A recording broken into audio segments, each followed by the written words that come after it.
Ouais, je trouve pas qu'il a plus de mal. Il est exactement dans le même niveau. On va dire qu'il n'arrive pas à sortir de son range, donc non plus. Mais il est toujours sur sa zone de soutien qui, à l'heure actuelle, continue à tenir. On a testé la zone haute. On pourrait aller observer un petit peu pourquoi et qu'est-ce qui s'est passé mercredi, hein, comment que ça s'est goupillé. Alors, est-ce que c'est l'effet Bitcoin justement, à partir de mercredi, qui a poussé à la baisse quasiment tout le reste de la semaine, ramenant le prix de nouveau sur des niveaux de rachat.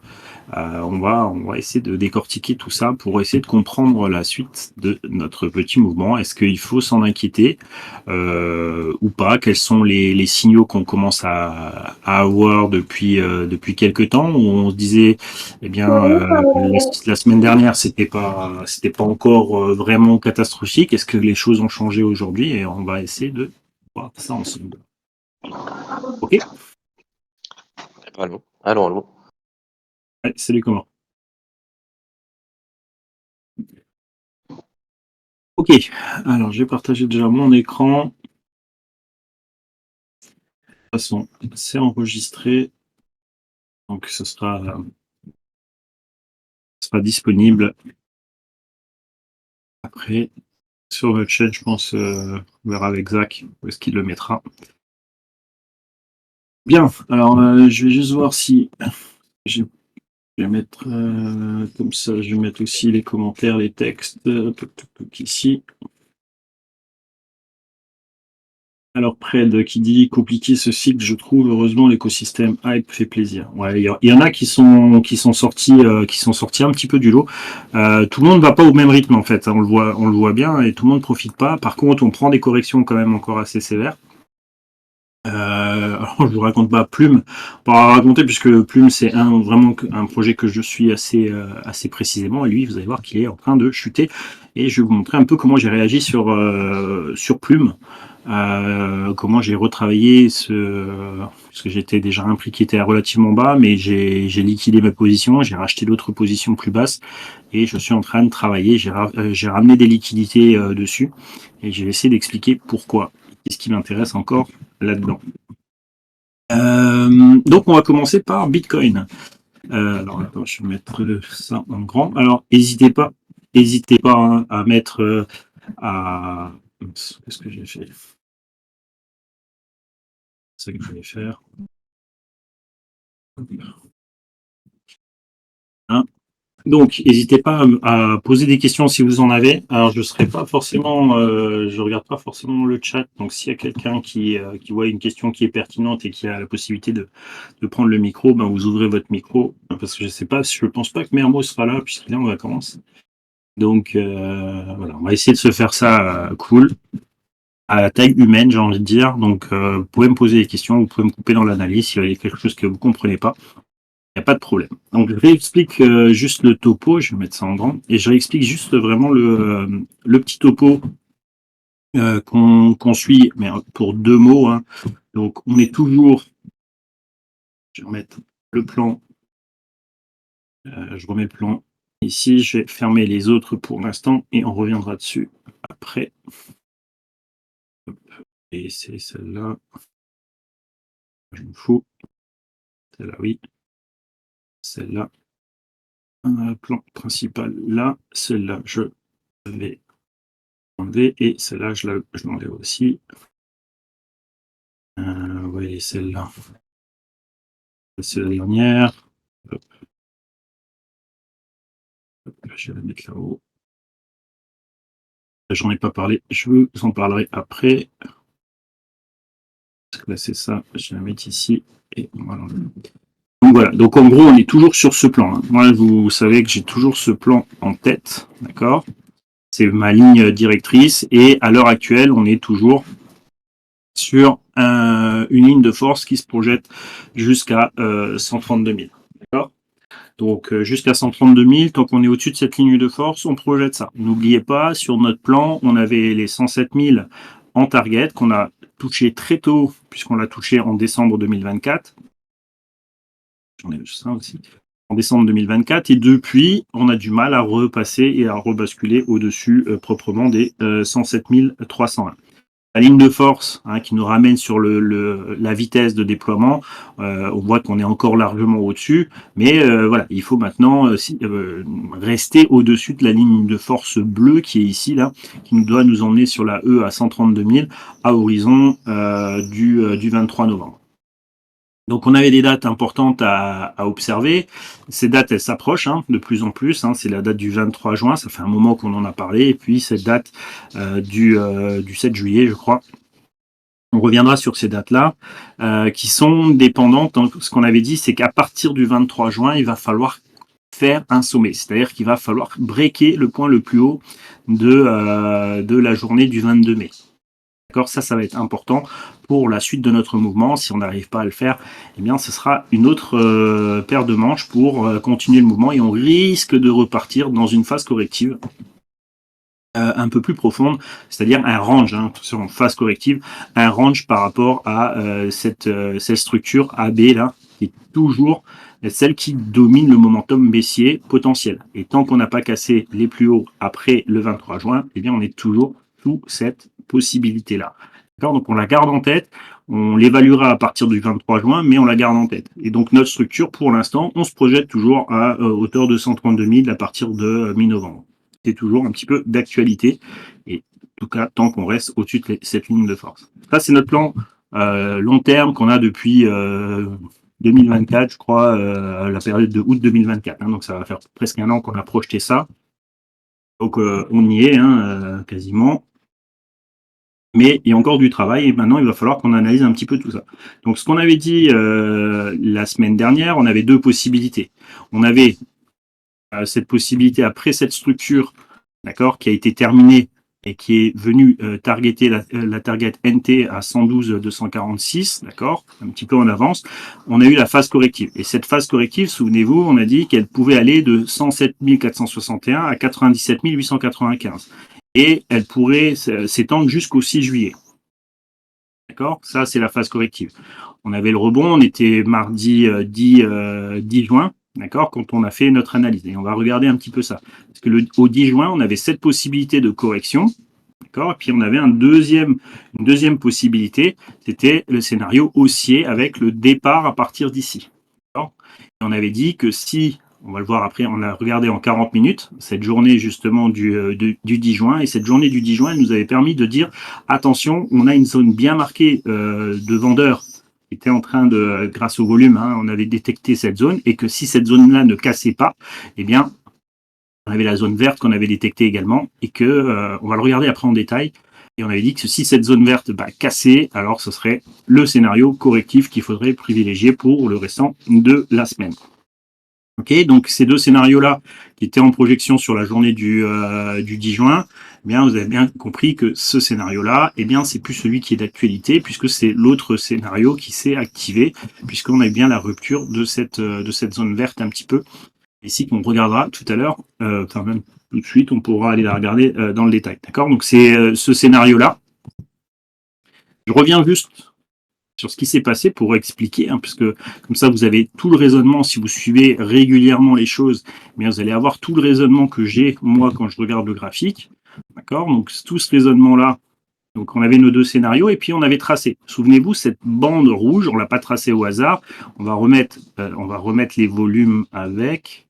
D'accord? Et souvenez-vous, c'est cette bougie du lundi 9 juin 23h20 qui nous avait mis la puce à l'oreille avec cette mèche, cette grosse mèche ici, et notamment le volume qui est juste là, d'accord, le volume qui est à l'intérieur de cette mèche là, avec cette grosse bougie de volume à l'intérieur.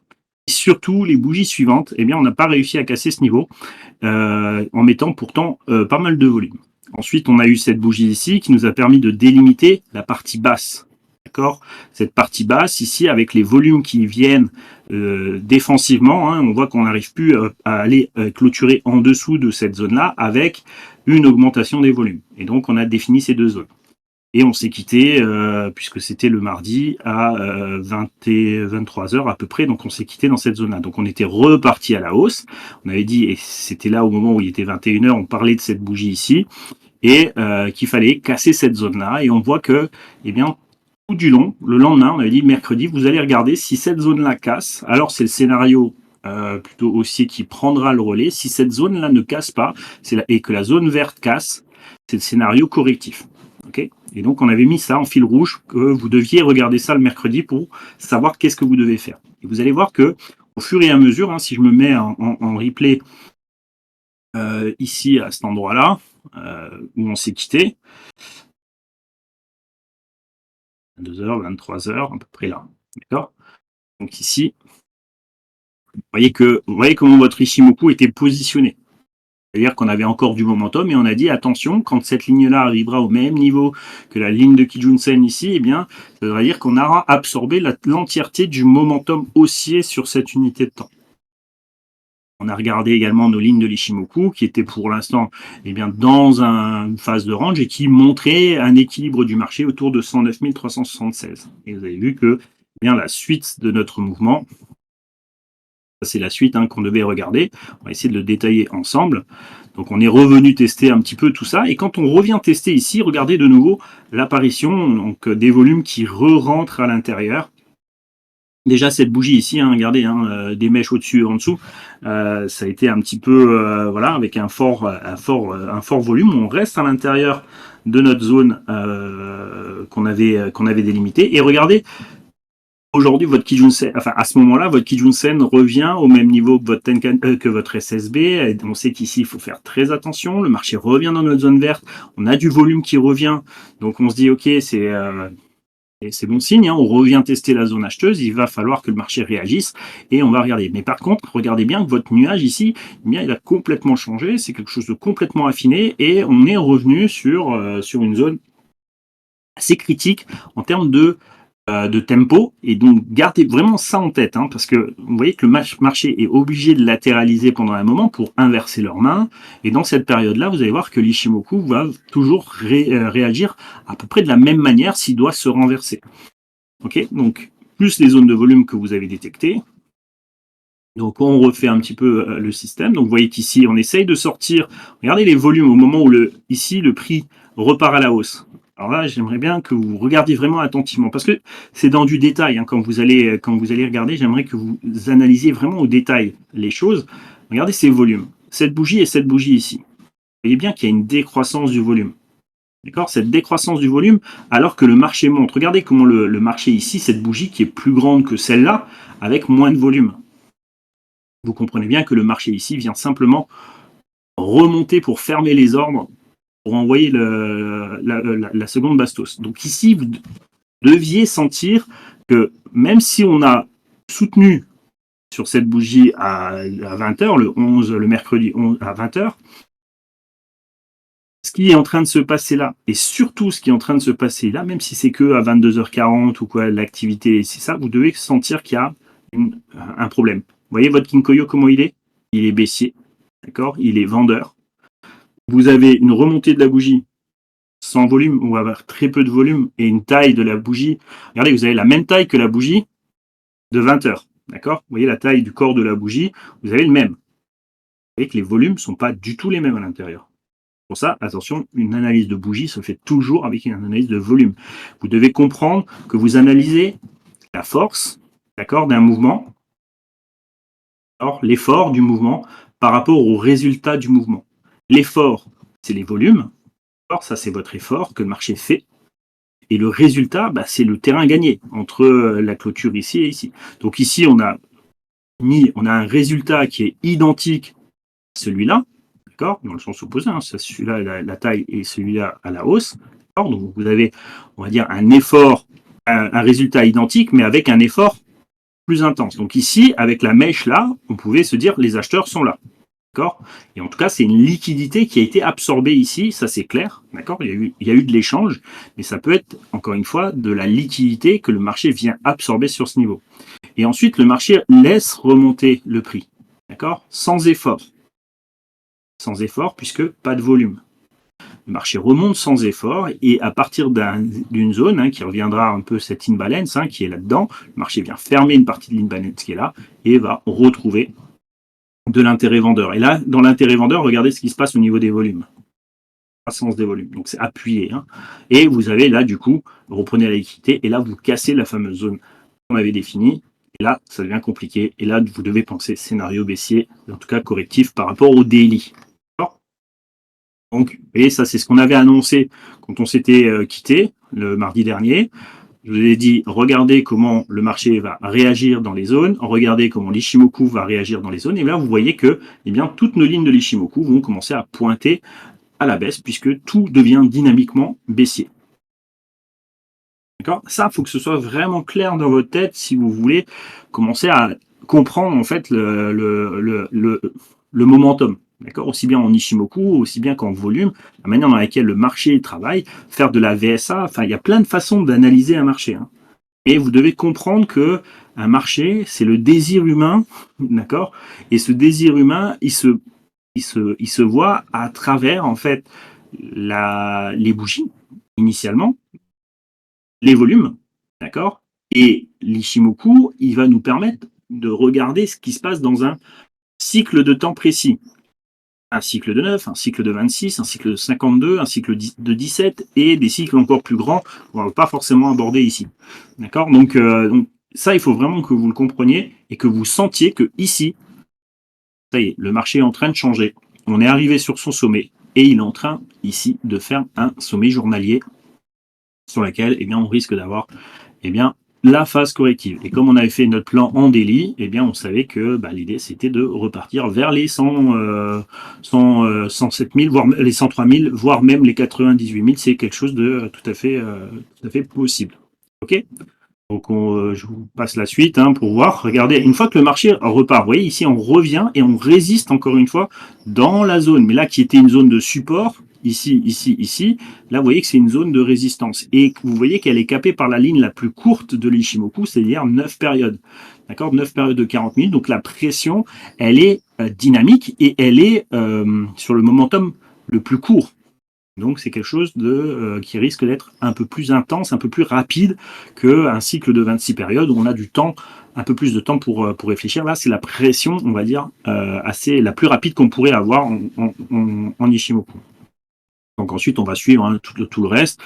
Donc pareil, une fois qu'on revient sur nos zones, on va expliquer un petit peu toutes ces petites zones-là. Et regardez encore une fois l'influence qu'a cette zone-là, qui était une zone, on va dire, on a une vague maintenant complètement baissière, et on doit retracer cette vague baissière. Et cette vague baissière, on va regarder, regardez vos lignes de l'Ishimoku, on revient au contact des prix à ce niveau-là, on vient rebloquer à ce niveau, et puis vous voyez que derrière, boum, ça repart. Eh bien, la structure, alors ici vous pouvez travailler avec des sous-structures pour pouvoir comprendre un peu la structure principale, d'accord ? Et ensuite on vient corriger cette vague-là. On a fait une vague, 2 vagues, 3 vagues, et on vient corriger avec cette 4e vague de sous-structure ici, et on envoie, et donc tout ça, ça se simplifie en une vague, puis la 2e ici, et la 3e là-haut, d'accord ? Et juste pour vous montrer les zones qui avaient été définies par les zones de volume, d'accord, et la manière dans laquelle vous pouvez faire de la VSA sur des unités de temps relativement longues, quand même. La VSA ne se fait pas que sur des unités de temps très courtes. Non, vous devez essayer de raisonner ça. Ça, c'est hyper important. Si vous avez des questions là-dessus, n'hésitez pas. On est là en live, on va dire, plutôt cosy, intime, d'accord ? On n'est pas très nombreux. Donc, si vous avez des questions là-dessus, si vous avez des interrogations, la manière de voir ou des difficultés quand vous avez eu sur un graphique, de ne pas bien comprendre un petit peu comment que ça s'est passé, n'hésitez pas, ouvrez vos micros, posez la question, même si on ne la traite pas tout de suite, on la traitera après. Mais n'hésitez pas à voir ça. Pour moi, ça doit être un fondamental. Vous devez comprendre, même quand vous investissez dans vos cryptos, à raison de quelques semaines ou quelques mois, il faut comprendre cette unité de temps 40 minutes, d'accord, 40 ou 30 minutes ou 45, dans une de ces 3 unités de temps-là, parce que ça va vous permettre de voir ce qui se passe dans la journée et comprendre ce qui se passe jour après jour. D'accord ? Vous décortiquez en fait un bloc de plusieurs journées. D'accord ? C'est hyper important de bien comprendre ces phases-là. Et pour moi, le 40 minutes est la phase la plus claire pour analyser ce qui s'est passé dans une journée. D'accord ? Et donc la suite du mouvement, donc ici, vous voyez que ça décroche relativement fort, d'accord, on vient terminer le mouvement. Alors est-ce qu'on pouvait mesurer le niveau? Effectivement, ça reste après les outils ondulatoires qui vont vous permettre de mesurer la profondeur qu'on peut aller chercher, d'accord. Vous voyez qu'on attendait la E à 102 807, vous revenez chercher quasiment sur cette bougie ici, toujours le même mécanisme, hein. Une fois que vous avez compris le sens du mouvement ici, eh bien vous avez la phase corrective de cette quatrième vague, ou cette deuxième vague de corrélation par rapport à la vague baissière ici, et ensuite vous cadrez la structure, vous voyez à quelle vitesse elle se déploie.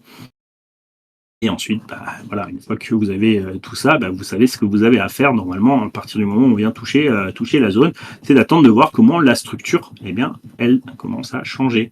D'accord. Donc ici, on a commencé à mettre une latéralisation du mouvement. Hein. Vous voyez votre range qui est en train de se mettre en place tout doucement, votre nuage qui est en train de se mettre en place. Regardez, Tenkan-sen, Kijun-sen qui se remettent dans un sens, hein, avec une Kijun qui reste haussière malgré une Tenkan-sen baissière. Et vous avez votre SSB qui revient tout doucement à se remettre à la hausse. D'accord. Donc voilà, c'est le mouvement qui allait annoncer le retour d'un momentum de rebond. D'accord. N'oubliez pas, vous avez fait votre target ici, vous avez dépassé votre temps T3 ici. Et bien la simplification de toute cette durée-là, vient chercher la vague correctrice. Et là, vous avez une structure en Ishimoku qui commence à se remettre dans le sens de la correction, mais n'oubliez pas que c'est la correction de tout ce mouvement qui est ici. Il a duré un certain laps de temps sur lequel il faut décortiquer. Bon, voilà, on va s'arrêter ici, on va repasser sur le daily. Là, c'était juste pour vous montrer un petit peu ce que je vous avais demandé d'observer pour le mercredi. Donc la structure qui devait repartir sur une structure baissière. On s'attendait plus bas, mais on voit que la force de déploiement de ce mouvement était plutôt sur une structure à 102 800. Et sur les 102 800, attendre la quatrième vague correctrice, et cette correction-là, on pouvait s'attendre, si je vais la retracer,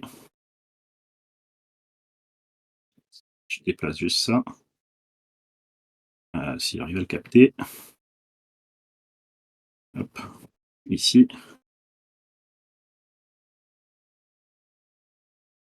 voilà. Et la zone, la zone qui nous intéresse, voilà, c'est est-ce que le marché est capable de remonter à 106 500 potentiellement sur cette reprise. Et quand on regarde le temps qu'on a mis, on est déjà en dehors du temps. D'accord. Alors on ne monte pas jusqu'à la zone, mais on est en dehors du temps et le marché n'arrive pas à recorriger.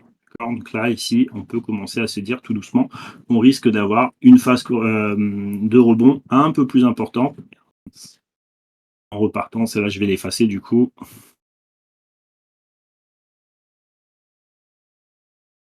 Là, je vous donne vraiment la manière dans laquelle je raisonne sur le marché. C'est vraiment le truc où je le fais, c'est constamment cette manière de réfléchir sur le marché qu'on va devoir appliquer au fur et à mesure pour pouvoir voir un petit peu les suites de nos mouvements. Donc ici, on s'attendait quelque chose qui pouvait remonter. Vous voyez, la zone verte ici à 108 423. On voyait qu'on avait nos zones 108 204, 107 887. Si on devait rebondir, c'était jusqu'au lundi 18h et après, on risquait peut-être potentiellement de repartir à la baisse. D'accord. Donc on va laisser repartir un peu le mouvement. C'est décortiquer un petit peu tout ça. Donc vous voyez le range qui a duré assez longtemps. Donc du mal à se déployer, d'accord. Et puis le mouvement qui vient partir légèrement en retard. Et vous voyez qu'ici, on passe sur notre temps T3. Donc on revient dans notre zone là. Donc on vient chercher nos targets après le temps. Donc du coup, on a des targets comme ça qui réagissent après le temps. Et bien, il faut analyser la structure de déploiement de cette vague-là. Et donc, du coup, je vais reprendre, je vais effacer celle-là. J'ai trop de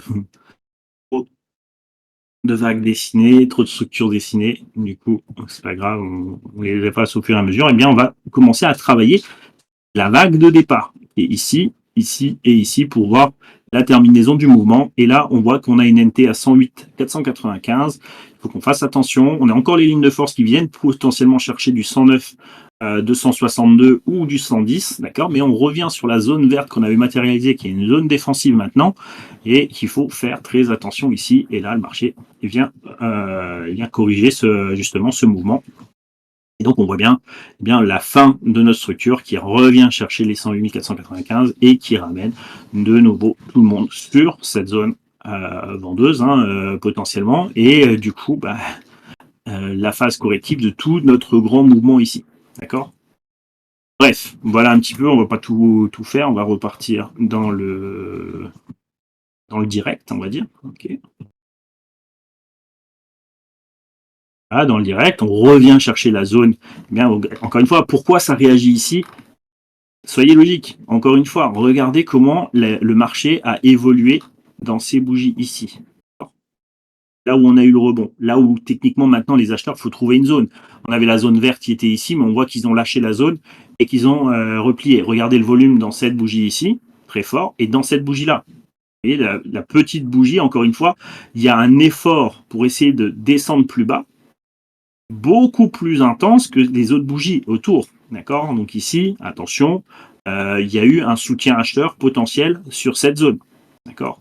Donc cette zone, c'est la zone que vous allez marquer potentiellement comme une zone avec un risque. Alors, on pouvait la descendre même jusqu'au point bas hein, qui est ici, avec une zone potentielle où eh bien, le marché doit défendre, le marché acheteur doit défendre cette zone potentiellement. Ok? Descendre ça et vous redescendez ici. D'accord?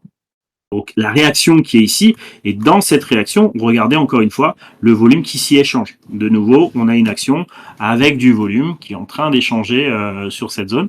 Maintenant, regardez, votre structure Ishimoku ne s'est pas inversée. Hein, contrairement à ici, vous voyez le temps qu'on a mis pour pouvoir faire, donc c'est-à-dire qu'on a eu une réaction et on est venu croiser les lignes de l'Ishimoku pour ralentir le mouvement. Ici, c'est pas encore le cas. D'accord? Donc on a une phase de mouvement baissier. On a une réaction. Attention, les volumes sont un peu moins importants que ce qui s'est passé ici. Bon, c'est pas la même heure non plus.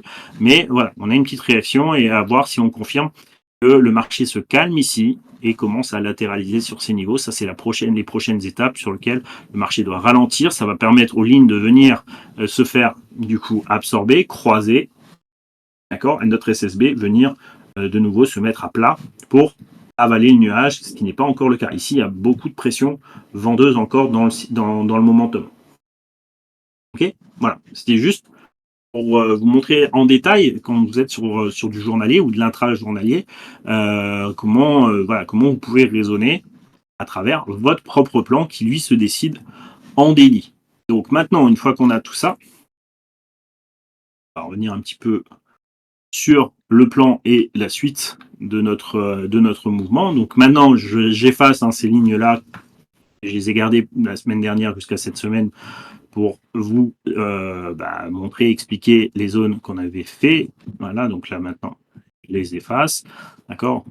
Rester un peu plus clair. On va garder cette zone-là comme une zone défensive acheteuse. Donc il faut faire attention.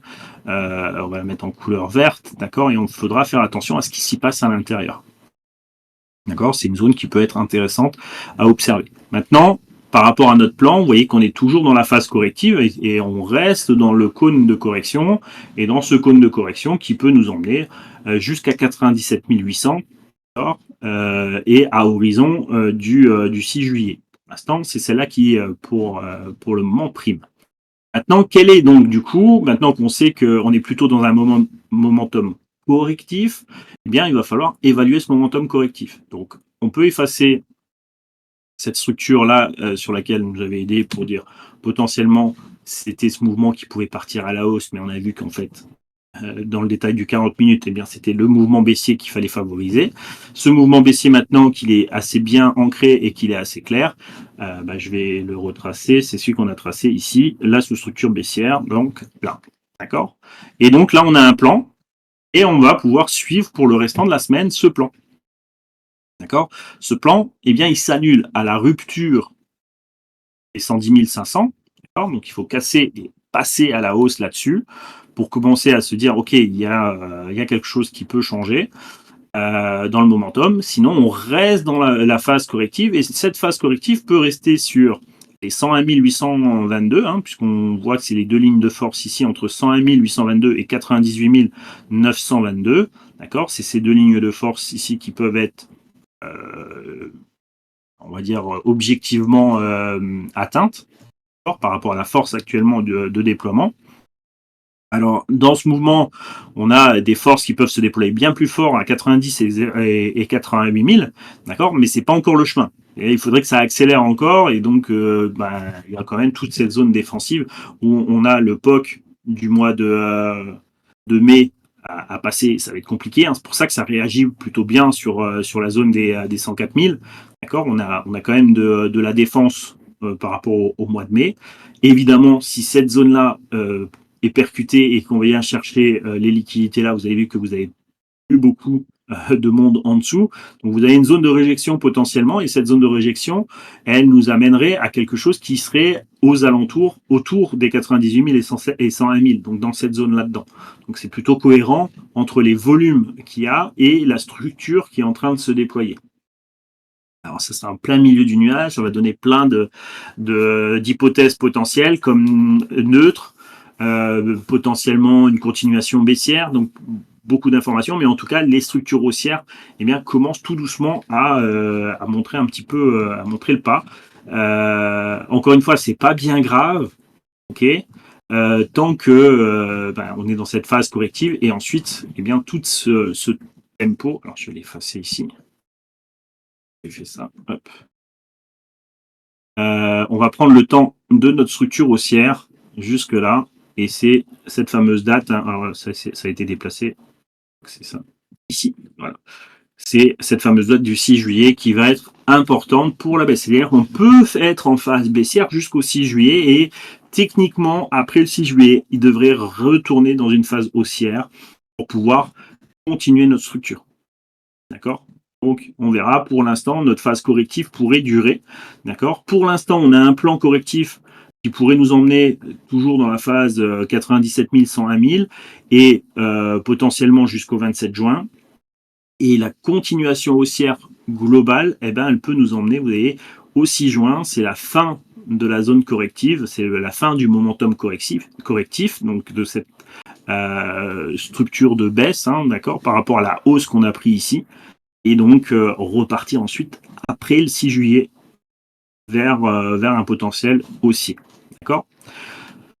Si on regarde maintenant, donc voilà, hein, gardez bien cette zone 107 000 à 98 000, pour moi c'est la zone de support potentiel qui devrait tenir dans cette phase-là. Ensuite, au moins jusqu'au 27 juin. 27 juin, le rebond potentiel qui pourra aller rechercher de nouveau la zone des 106 000, 106 700. Et ensuite, attention, si on repart à la baisse, il faudra recalculer la structure pour pouvoir voir jusqu'où on pourrait aller. Mais ici, c'est plutôt une phase neutre, corrective, qui est en train de se mettre en place tout doucement. Sur les autres, on va dire, tempos de l'Ichimoku, je vais enlever tout ça. On se concentre juste sur les lignes de l'Ichimoku. Je vais mettre PVP, hop, comme ça. Voilà, d'accord. Donc dans nos lignes, vous avez vu que, attention, Shinku est passé à travers les prix. Donc ça alerte, ça met un warning d'un changement de momentum potentiel. Kijun-sen, pour l'instant, elle reste neutre, donc elle est à plat, elle montre le prix d'équilibre des 26 dernières périodes à 106 196. Si on vient rompre les 100 399, elle se mettra à confirmer un momentum directionnel un peu plus baissier. D'accord ? Pour l'instant, vous voyez que votre Kijun-sen, elle n'a fait que monter. Elle est mise à plat, mais elle n'a pas été encore orientée à la baisse. Ça sera qu'une fois ce niveau ici, le niveau bas des 100 372 qui devrait projeter Kijun-sen dynamiquement à la baisse. Au niveau de notre nuage, donc autant on voyait la semaine dernière quand on l'avait expliqué, quelque chose où on était encore plutôt en augmentation, hein, puisqu'on avait ce niveau-là dans le nuage qui était plutôt faible, cette période-là qui était encore un peu plus grande que celle-là, et donc c'était plutôt positif, d'accord, par rapport au nuage futur. Là maintenant, on se retrouve avec, dans le moment présent, sur cette zone-là, d'accord, mais le moment futur, bien plus petit, d'accord. Donc là, ça veut bien dire qu'ici, on a une compression du momentum, et que le niveau haussier qu'on avait pu avoir en élan quand vous avez un accroissement de votre nuage, on est en train d'avoir ce rétrécissement. Et pourquoi on a ce rétrécissement ? Vous voyez que le momentum des 17 dernières périodes, donc la SSB, hein, la SSA, pardon, qui prend l'équilibre entre Tenkan et Kijun, bah, lui, il reste à plat. Hein, puisque bah, cet équilibre est en range. Par contre, le momentum plus long, lui, il était en dynamique haussière. D'accord. Et il est passé sur un momentum passif à la hausse. Et ce momentum passif à la hausse n'a pas permis au momentum présent de changer. Ce qui fait qu'à partir de ce moment-là, vous allez avoir une réduction mécanique de votre nuage. Et là, ça commence à devoir vous ouvrir les yeux en disant warning, il y a quelque chose qui est en train de ralentir. D'accord. Donc effectivement, le momentum présent ralentit, mais il a un impact sur le momentum de 52 périodes, et que le 52 périodes, lui, qui était dans une phase qui effaçait l'historique haussière, eh bien, n'a pas réussi à changer l'orientation du momentum présent. Et donc ça doit commencer à nous donner bien, ce sentiment de dire il y a peut-être quelque chose à faire, à peut-être sortir, protéger son portefeuille, commencer à alléger les choses. D'accord. Donc moi je l'ai fait, on reprendra sur Plume, je l'ai fait à partir de cette bougie-là, parce que ça me plaisait pas trop ce qui s'est passé mardi, mercredi, hein, et donc pour moi, eh bien, il a fallu protéger plus le portefeuille face à une correction potentielle ici. D'accord. Donc la correction a eu lieu, donc j'ai pu profiter d'être neutre face au marché et d'attendre que le marché chute pour remettre ma position. Et à ce moment-là, j'avais une particularité, c'était que eh bien, mes positions, et notamment surtout la position sur Plume, étaient neutres. Et donc j'ai pu sortir neutre et réinjecter et commencer à réinjecter grâce à la baisse qu'il y a eu là. D'accord. Donc on pourra le montrer si ça intéresse. Salut Vincent. Salut tout le monde. Hein. Je parle, mais voilà. Donc, est-ce que ça, c'est assez clair jusqu'à ce niveau? Donc, vous avez vu que pour le moment, autant j'étais plutôt confiant, je disais, OK, il n'y a pas de souci pour l'instant. Maintenant, on est neutre, d'accord? On tend à rester neutre jusqu'à 97 000. Voilà, on approche de la date du 23 juin. Cette date du 23 juin, il faut maintenant, après le 23 juin, réussir à faire des plus hauts. Tant qu'on ne le fait pas, on restera dans ce momentum baissier. On peut continuer à baisser jusqu'au 6 juillet, d'accord? Mais après le 6 juillet, il ne faudra pas faire de plus bas. On continue à faire des plus bas après le 6 juillet, ce sera encore une autre histoire. D'accord? Voilà un petit peu les dates sur lesquelles essayer de vous les noter sur un papier, d'essayer de comprendre après ce qui va se passer, et essayer de décortiquer par vous-même un petit peu comment le marché est en train d'évoluer. D'accord? Donc voilà pour Bitcoin sur le court moyen terme. Est-ce qu'il y a des questions là-dessus ou pas? Donc n'hésitez pas, hein, si par écrit ou par oral, hein, c'est la chance de pouvoir le faire sur le Discord plutôt que sur Twitter, mais que ça vous profite aussi. Voilà. Après, si vous voulez, on peut passer sur. Alors, je vais passer sur Plume parce que comme ça vous montre la même logique en disant ce que j'ai vu sur Bitcoin me permettait de voir un petit peu sur Plume et de sortir sur Plume. Moi, j'avais un prix d'investissement autour de 0,1243. D'accord, c'était le prix que j'avais initialement ici. Et donc le 10. Le marché, on était quoi, le 10, 9-10, voilà, ici, d'accord. On avait la particularité, ça faisait que 3 jours qu'on était sur ma zone de prix, sur laquelle on va dire que j'étais neutre, hormis les gains que j'avais pris là-haut, j'étais neutre sur le restant de la position.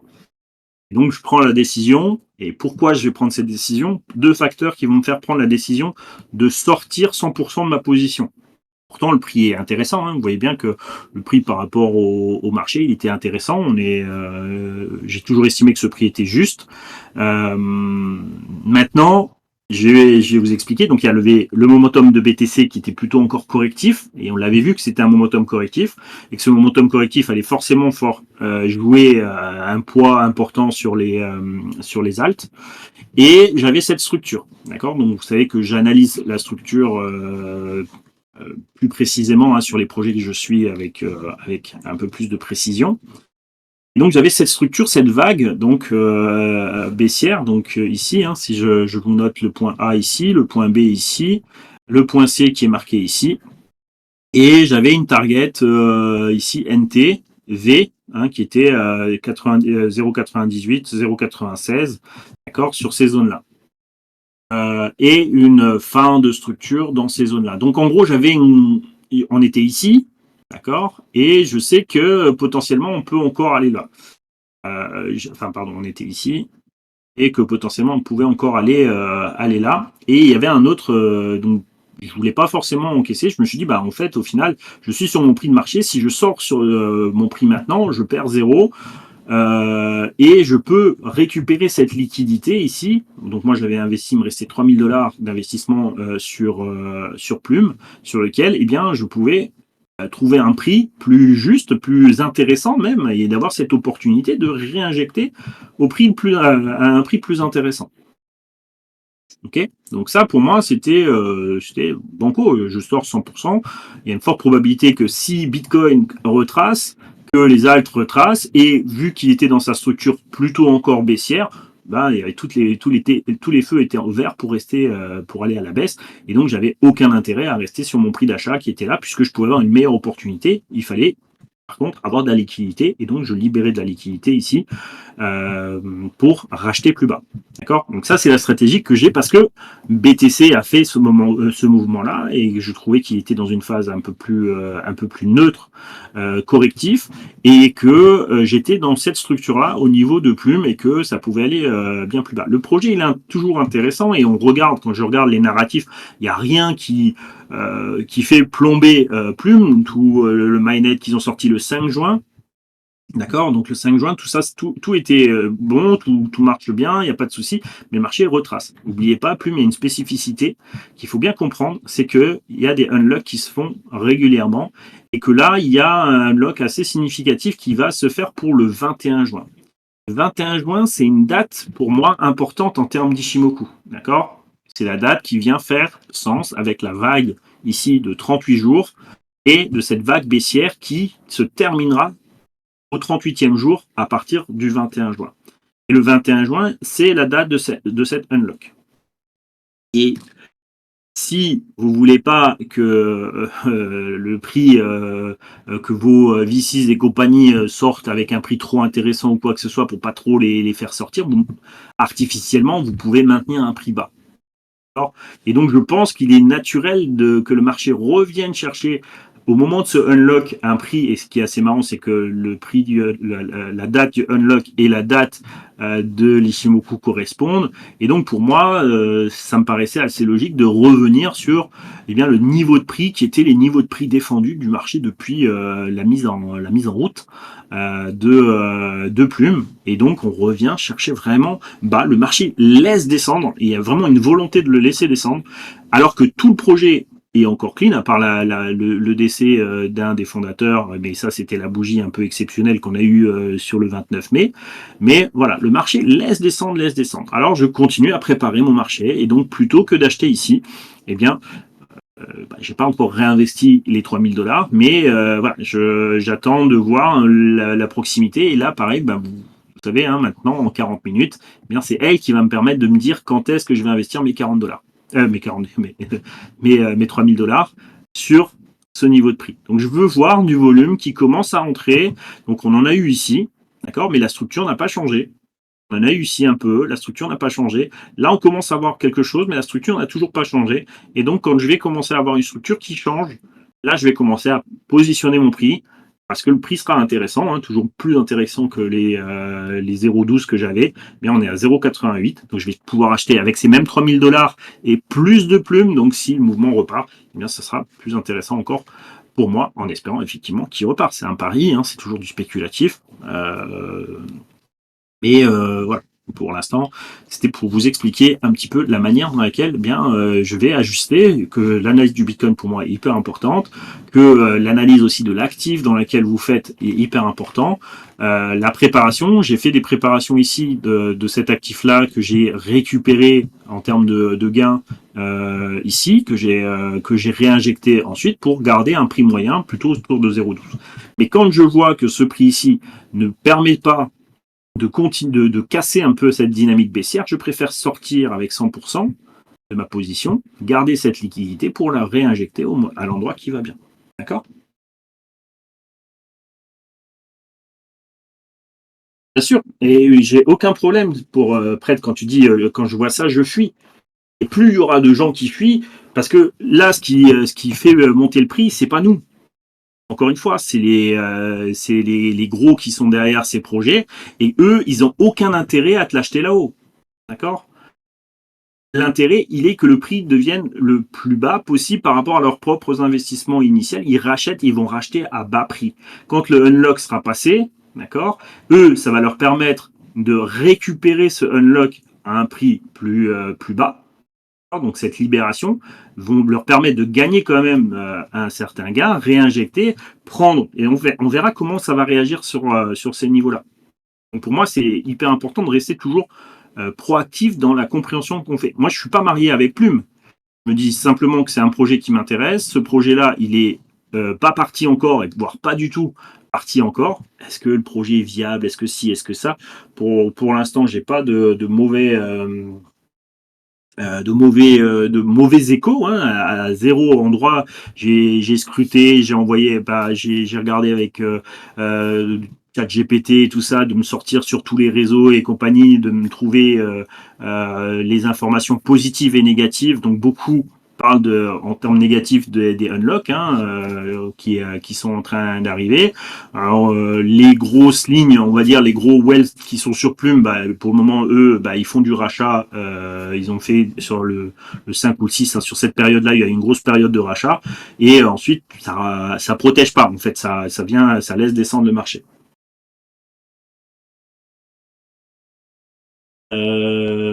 Non, encore une fois, Plume, il n'y a pas de hype. Et justement, je veux pas forcément de hype. Moi, mon but, il est pas forcément dans la hype. Il est, encore une fois, dans travailler le prix toujours au plus juste. Même si le prix devait repartir à partir de là, le rebond qui devrait se faire, c'est au moins jusqu'à 0,14.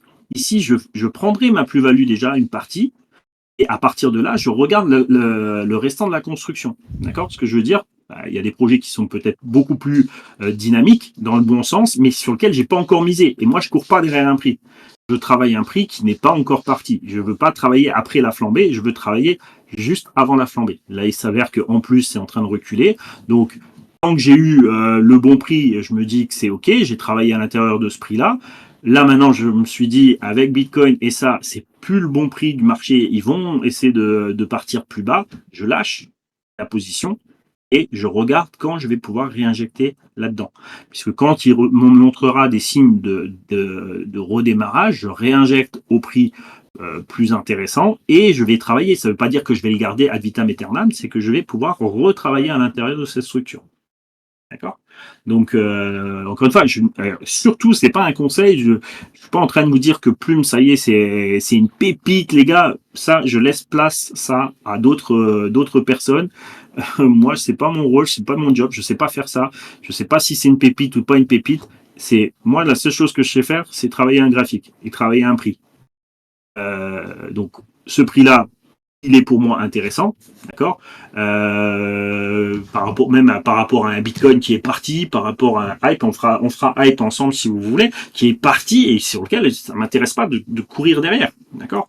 Donc je préfère travailler un prix et de le continuer à le détailler. Vous voyez que je peux pas avoir 150 cryptos analysés complètement, c'est pas possible. Donc j'en ai une dizaine et cette dizaine-là, je les décortique et je travaille le prix dans ces 10-là. Ok. Donc voilà.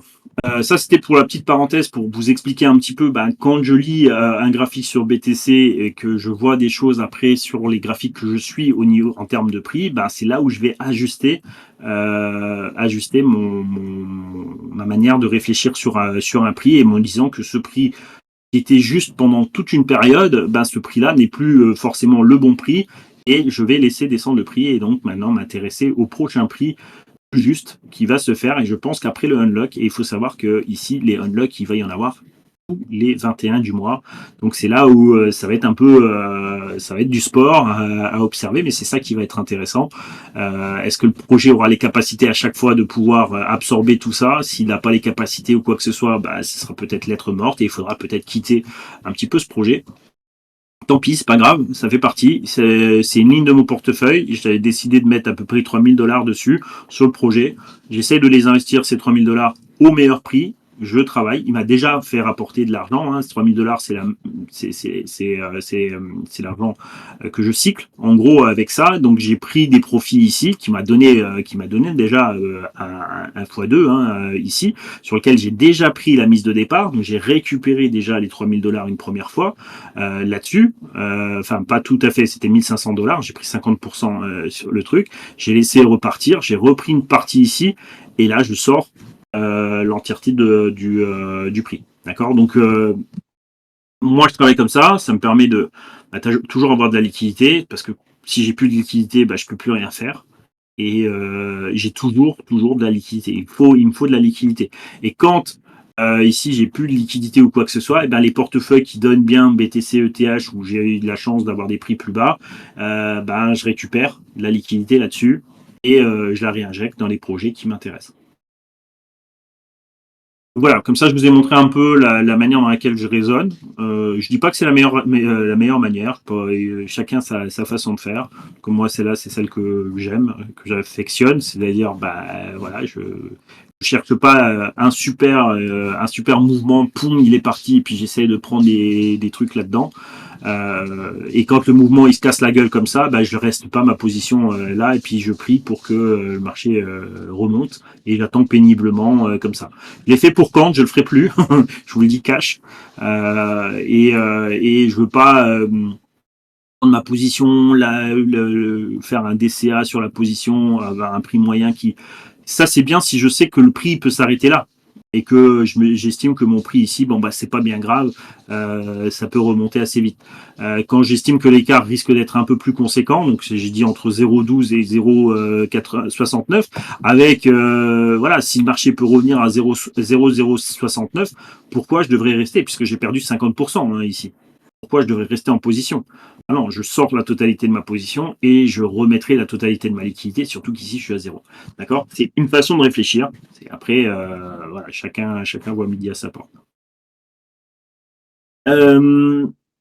Si vous voulez, on fait ETH pour la suite du moment, parce que je crois que Sai, tu avais posé la question, il disait que ETH n'était peut-être pas forcément dans le même mood, un peu plus difficile pour lui. Donc on peut regarder ETH, et puis après, si vous avez des alts, les alts que vous voulez, hein, que vous voulez regarder. Donc, ici en daily, c'est toujours pareil. Hein, on avait tracé cette zone. Donc, je rappelle, cette zone-là, elle a été retracée, n'oubliez pas, avec, encore une fois, les zones de volume. Les zones de volume sont hyper importantes hein, pour comprendre que c'est l'activité qui a été générée sur des zones de prix. Et donc, si les prix, comme ici, sur ce POC, vous voyez que c'est très difficile en ce moment au marché de passer l'équilibre de prix du mois de février. Le marché bloque dessus, hein, c'est pour ça qu'on avait tracé ce rectangle-là. On avait des targets Ishimoku et des niveaux de prix qui nous disaient que ça va être un peu compliqué. Alors, c'est certes compliqué, mais il y a une zone de soutien tout doucement qui se matérialise. D'accord? Donc cette zone de soutien qui est matérialisée, on va dire, avec, vous voyez, avec toutes ces mèches ici, qui reste au-dessus de la zone de valeur du mois de mai. D'accord? La VAL.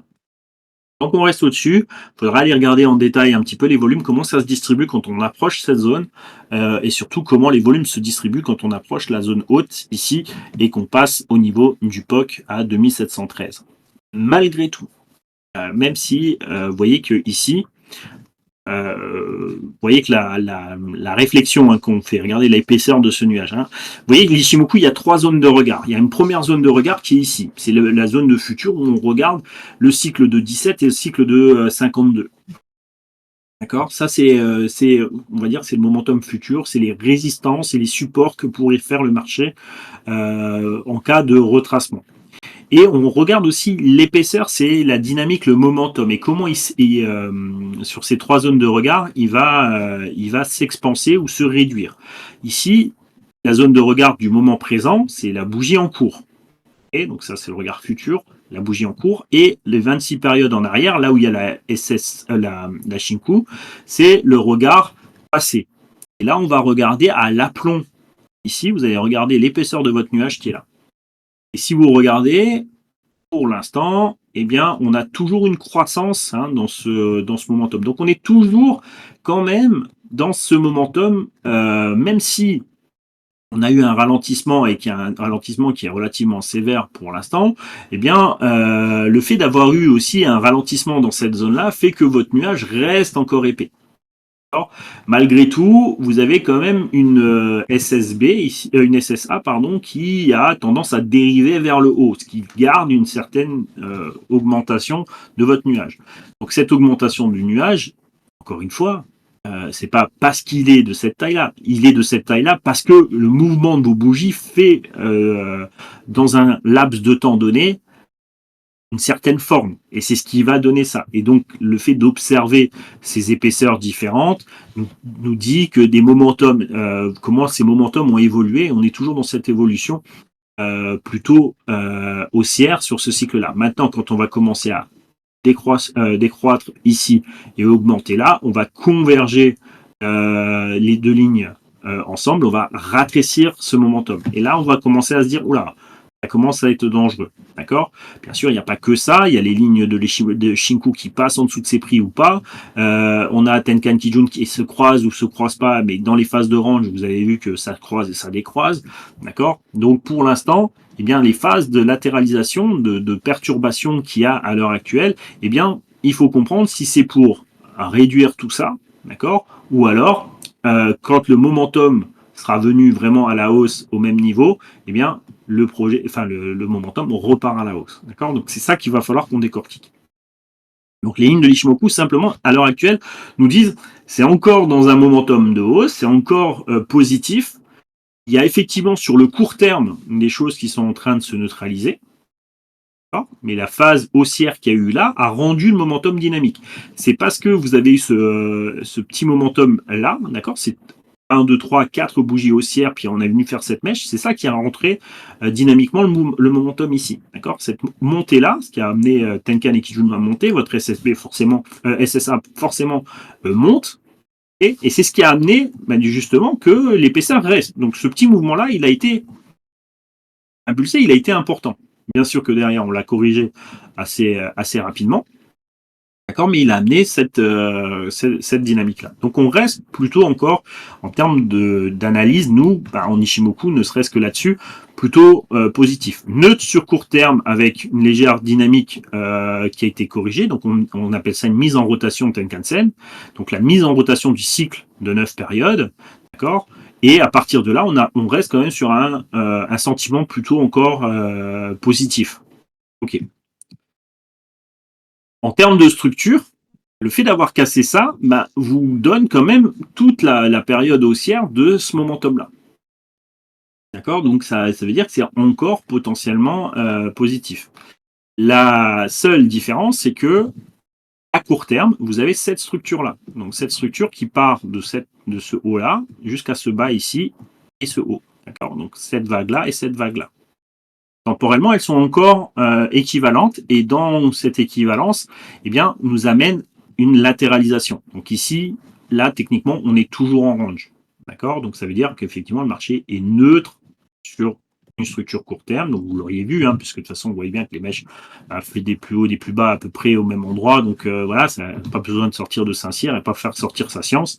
D'accord? Mais on va essayer de cadrer un petit peu tout ça. Et quelle est la structure qui pourrait être baissière, d'accord? Et là, ça nous permet de voir que la zone de 1470, ce que je vous ai dit, vous pouvez très bien, vous n'avez pas besoin de Pierre-Paul Jacques, vous tracez un trait là, vous tracez un trait là, vous n'avez pas parlé pendant 3 heures et vous dites, c'est en range, qu'est-ce qu'il me raconte Seb à parler 107 ans, on n'en a rien à foutre. Moi, je vous dis juste que ces structures vont nous permettre de déterminer des cibles pour rester dans la structure. D'accord? Cette cible, elle est là. 2472.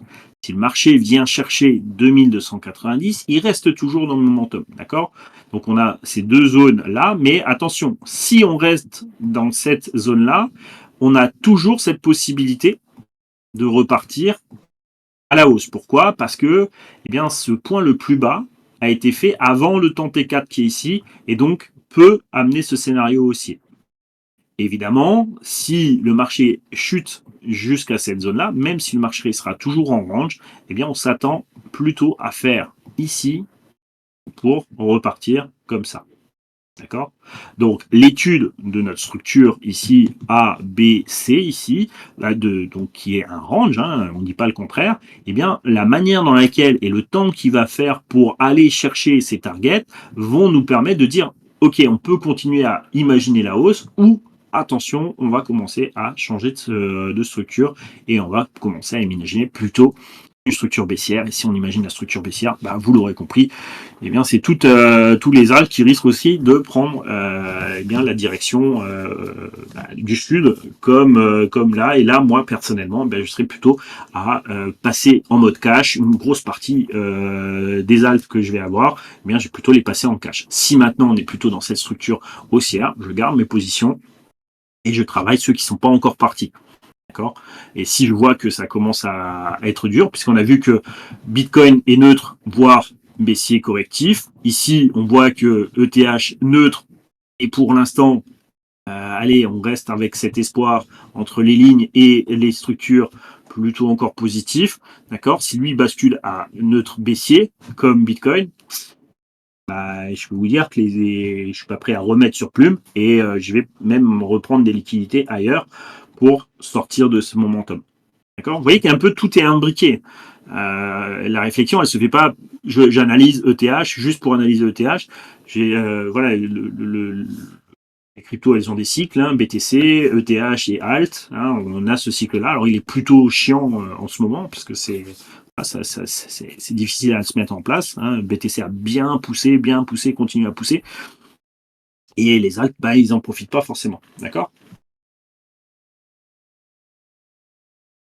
Ok, donc voilà un petit peu ce que je peux vous dire sur ETH. Donc il n'est pas plus compliqué, il est un peu moins, voilà, il est toujours dans sa latéralisation. À voir un petit peu comment il va se goupiller autour des 2472. Donc ici, hein, donc là où il a été travaillé aujourd'hui, et surtout pour les autres prochains jours, notamment jusqu'au 24 juin. Eh bien, faire attention si on vient chercher plutôt les 2290. Ce sera une autre paire de manches. Donc, en tout cas, il faudra réanalyser un petit peu la structure et attention sur les rebonds. Kijun-sen, Tenkan-sen ici, ça risque, et si ça bloque, et ben, ça risque d'être un peu cuit du biscuit et on risque de chercher plus bas. Donc, je vous montre juste jusqu'où on pourrait éventuellement aller si on vient chercher ce niveau ici, qu'on vient, alors là c'est plus du spéculatif, si on remonte sur cette zone, voilà à peu près les targets qu'on pourrait aller chercher, 2043, 1962, donc revenir sur ces niveaux de SSB, ça me paraît pas mal, avec l'imbalance qui est ici, on vient couvrir toute l'imbalance qui est là. Vous voyez qu'ici, si on casse les 2290, vous voyez, avec de la Y ici, vous voyez qu'il n'y a pas grand monde en dessous, donc attention les volumes, il n'y a plus rien jusque là. Hein. Vous voyez qu'après, derrière, on a ces zones-là. Donc, pour moi, vraiment, ça va être délicat. Enfin, voilà. C'est où on reste au-dessus des 2400, on repart à la hausse, et, enfin, on repart, et on réessaye de mettre une dynamique haussière. On suit cette ligne de la SSA sans la casser. Ce sera plutôt positif. Sinon, ben voilà, vous l'avez compris, il faudrait plutôt passer son tour et attendre encore une fois que le marché se reprenne correctement et ça sera plutôt à un meilleur prix. Donc c'est pas grave si vous avez de la liquidité, si vous n'avez pas de liquidité, vous comprenez que ça sera un peu plus grave parce qu'on sera en mode prière et de se dire putain fait chier, encore une fois c'est crypto à la merde, machin ici et ça monte, ça descend, pas foutu de blablabla et puis voilà. Bref. Et par contre, en termes plus long terme, je vois pas non plus, voilà, en termes de structure. Et ici, l'Ishimoku vous dit que tout est baissier sur l'indicateur weekly. Hein. C'est-à-dire que le marché, hein, je crois que c'était Fred qui disait que le TH était vraiment la pire crypto de ce cycle-là. Bon, bah, sa structure est quand même encore difficile. Hein. À court terme, ok, il y a des choses sympathiques, mais voilà. On a un momentum ici.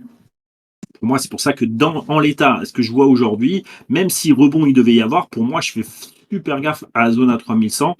Pourquoi? Parce que Shinku remonterait dans ses prix, on remonterait sur la phase de ce nuage-là.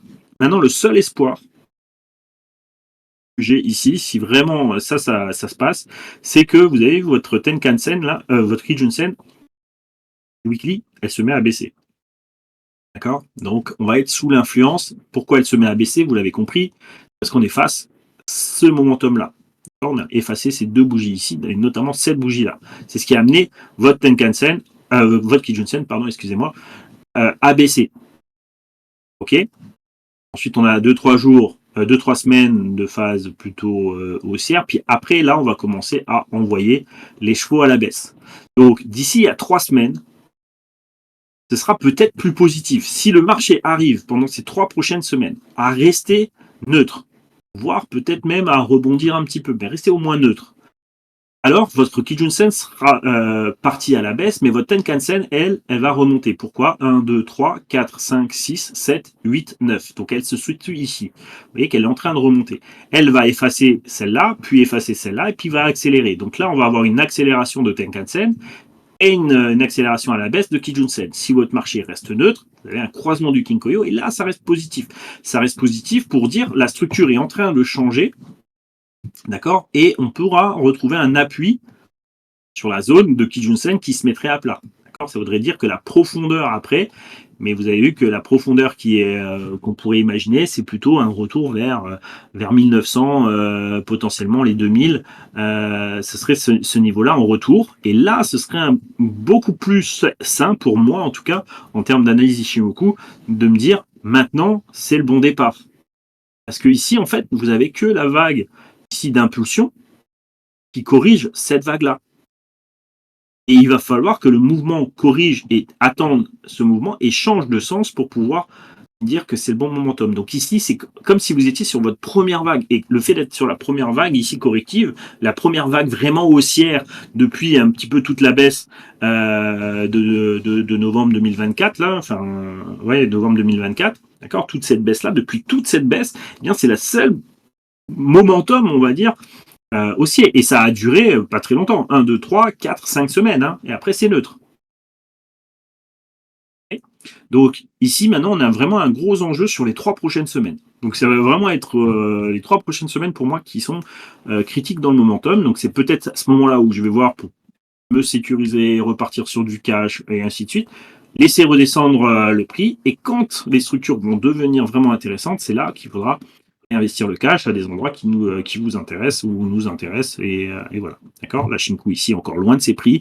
Dans 3 semaines, 1, 2, 3, elle sera toujours loin de ses prix, loin de ses bougies. Donc il y a potentiellement de la place en haut et de la place en bas. Donc à voir un petit peu comment ça va se goupiller. Mais ici, en weekly, on a besoin de temps pour améliorer la structure qui est vraiment baissière à l'heure actuelle sur cette unité de temps ici. Voilà ce qu'on pouvait dire si on voulait être exhaustif sur ETH. Donc, vous avez bien compris.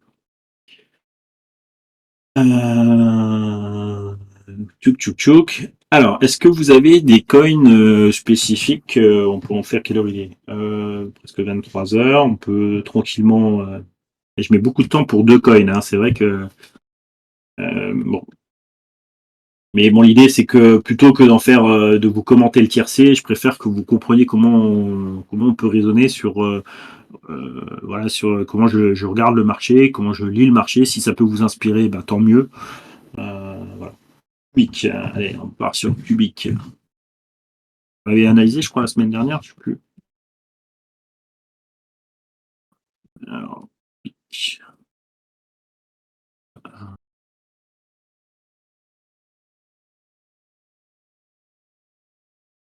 Donc là, Cubic, c'est un peu comme Uni. Il tient un peu sa dragée haute, donc c'est plutôt, encore une fois, positif. Ce qu'on avait dit la dernière fois, hein, c'est que, voilà, pour confirmer son grand marché, il est prêt à partir. Ce sera 21,7. Ici, cette zone-là, tant qu'on l'a pas cassée, ce sera, voilà, pour l'instant, ce sera plutôt neutre. Regardez encore une fois, un petit peu comme Bitcoin, le POC de février, c'est un peu le point un peu difficile à passer en termes de niveau de prix. D'accord. Donc ça, c'est les premières observations qu'on peut faire. Maintenant, en termes de structure, et si la structure devait se déployer de manière correcte, hop, ici, ondulatoire, je crois qu'on l'avait fait. Je peux me prendre la partie ici, A, B et C. D'accord. Donc tant que le prix reste au-dessus de la zone ici à 12,60, d'accord, eh bien c'est ce plan et ce scénario est valide. D'accord. Et ce scénario peut nous amener jusqu'au 27 juillet. À court terme, on est plutôt au 1er juillet qui devrait nous ramener vers les 18. D'accord, ici. Et on voit bien qu'il suit plutôt sa ligne de force verte et qui est plutôt de revenir sur ces 0,18 à l'heure actuelle. En tout cas, c'est le momentum de force qu'il est en train de nous montrer, pas beaucoup plus. Alors encore une fois, ça ne veut pas dire qu'il ne peut pas accélérer, hein, puisqu'on a encore des objectifs à 23, ce qui serait plutôt pas mal, puisque ça permettrait de valider ce momentum et de dire qu'à partir de là, eh bien, tout repli sera vraiment intéressant à rechercher pour réinvestir. C'est un peu l'idée de ces bornes-là. Cette borne-là, qui est dépendante de la première impulsion que vous avez, hein, comment vous la calculez, vous avez votre première impulsion et vous reportez ce niveau. C'est-à-dire que vous avez mis le double de force de la première impulsion pour venir casser ce niveau-là. Après, il faut calculer le temps qu'on a mis, enfin ainsi de suite, ça c'est encore d'autres problèmes. Mais déjà, rien que si le niveau de prix ici est atteint, eh bien, ce sera déjà un premier signal qui va être intéressant. Donc regardez aussi les 23, bah, elles font sens avec quoi? Bien, le POC du mois de janvier. Voilà, donc chercher toujours à corréler deux manières différentes de penser. Donc ici par les volumes at price et ici par la structure. D'accord. Donc ici c'est deux manières différentes de penser et on retrouve des points de cohérence. Pareil, hein, vous avez de l'imbalance à corriger juste là. Donc peu importe ce que vous avez appris, ce que vous connaissez, essayez toujours de mixer vraiment ces connaissances pour pouvoir trouver des convergences. Ok. Donc voilà ce qu'on peut dire sur Cubic. Qu'est-ce qu'on a Hype, on va faire aussi. Et puis qu'est-ce qu'on avait d'autre AAV. Ok, on va déjà faire cela. Donc en ordre, on va mettre Hype.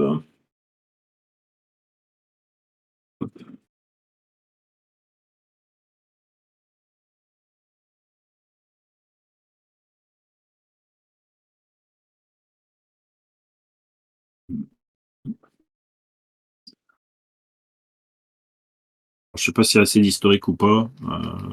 Je sais pas s'il y a un échange sur lequel c'est peut-être plus intéressant. Je vais juste effacer celui-là du coup.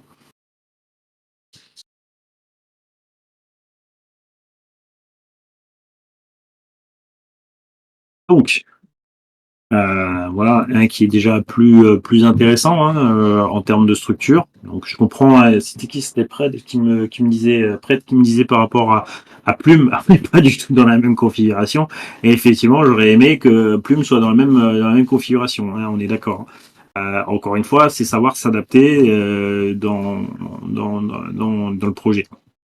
Alors, moi, je préfère ne pas forcément rentrer là. Si j'étais rentré dans ce niveau de prix ici, dans cette structure qui commence à changer et nous donne des informations intéressantes, évidemment, c'était intéressant. Maintenant, voilà. Alors, jusqu'où on pourrait aller sur notre analyse là. Donc, on va essayer de comprendre le momentum qui est en train de se déployer. Donc, on va simplement partir alors plus ou moins à long terme. Après ça, c'est vous qui voyez. On va essayer de prendre la structure la plus longue pour pouvoir voir un petit peu la capacité de hype ici. D'accord. Donc ça, c'est vraiment la structure la plus longue qui est en corrélation un peu avec les structures de ce nuage et ainsi de suite. Ici, tant qu'on casse pas les 30.6, on garde ce scénario en tête et on a des objectifs à horizon juillet 2025, d'accord. Donc c'est pas non plus trop loin et c'est pas trop proche, ça nous laisse un mois de réflexion. Donc ça peut être intéressant. Donc en gros, entre le 18 juillet et 22 juillet, suivant la force de déploiement, donc on voit qu'ici on est un peu entre trois lignes de force ici, d'accord, qui projettent 51 et 70. D'accord. Donc vous voyez qu'il y a quand même voilà les premières targets qu'on pourrait calculer sur cette structure ici, c'est 51, 49, d'accord, et ensuite 61. Alors il y a deux manières de faire. Donc là moi je vous ai pris le plan le plus loin, mais on peut travailler sur des plans intermédiaires pour essayer de voir un petit peu plus proche de nous comment le marché pourrait se déployer. D'accord? Donc ça, vous pouvez l'avoir en déplaçant votre target, d'accord, sur l'autre point correctif qui était ici, juste avant la sortie de votre nuage qui est là. Et vous avez ce point ici qui pourrait être un point intéressant. Vous voyez que les zones sont plus proches et vous comprenez pourquoi c'est plutôt 44 qui est en train de faire un peu le yo-yo ici. D'accord? Donc, ça, c'est les analyses passives hein, qu'on va appeler. Donc là, moi, je vous fais la plus longue pour pouvoir vous dire, bah tiens, si cette zone-là 44 passe, voilà les prochaines zones qui vont être intéressantes là-dessus sur toute cette structure. Et sur la structure actuelle, hein, qui est pas terminée, elle se terminera plutôt au 1er juillet. Vous voyez que le plan, vous pouvez le faire en fonction de ce que vous, l'horizon de temps dans lequel vous voulez travailler. Hein. Donc, vous pouvez faire sur de l'année, du mois, de la semaine, du jour, enfin peu importe, d'accord. Donc voilà un petit peu ce qu'on peut donner en termes de hype sur hype. Donc voilà, à plus ou moins long terme sur la dynamique haussière qui est en cours. Bien voilà. Et après, les prochaines corrections nous permettront de redonner un peu plus de momentum et on va regarder où jusqu'où il pourrait monter. En tout cas, en termes de positionnement, je veux dire, on va pas passer 107 ans. Il est bien orienté, il est plutôt dynamique, c'est plutôt un bon coin à suivre de ce côté-là. Attention toutefois, quand même, il y a des choses qui passent hein, sur les 44 ici, qu'il faudrait peut-être commencer à regarder. Alors donc on en a plusieurs, donc c'est plutôt en 4 heures qu'on regardera, et d'essayer de comprendre un petit peu comment ça se distribue au niveau des volumes ici.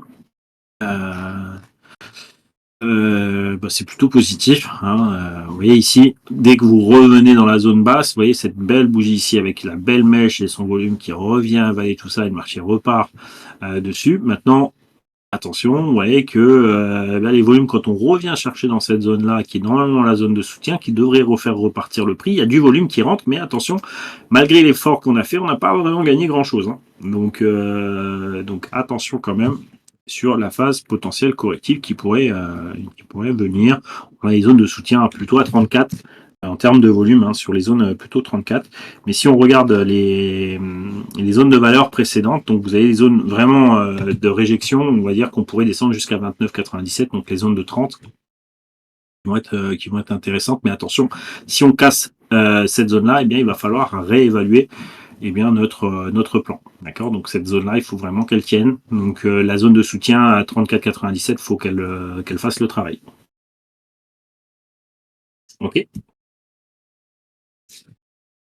Allez, bonne nuit, Zach.